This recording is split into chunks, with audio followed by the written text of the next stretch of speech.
छठी घाटे भौजी रहे ना केहू से काम। छठी घाटे छोड़े बिड़िया पड़ा का कब बाम। छठी घाटे छुर छुरी आके लूटी उड़ के पार गईले ना।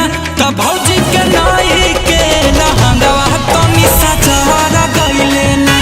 तब भौजी के नाई के लहंगवा तनी सजारा गईले ना।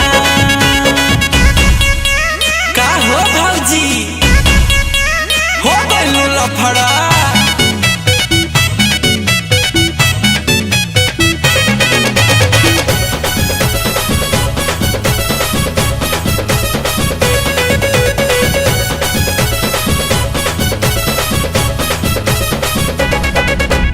बम पड़का से धूम धड़का से गूंजत रहे गगन।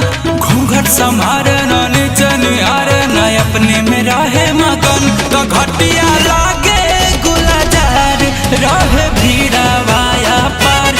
सभे करत रहे हाथ जोड़ी आदित्य के पुकार। भौजी देखे न पैली भाग से लहार गईले ना।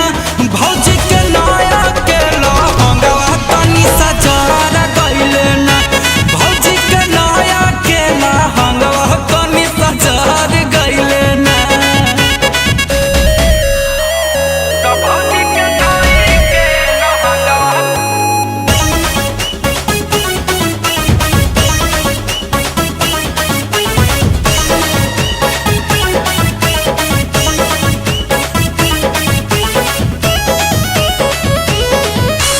लागे न डर अगन डर बुझे न केहू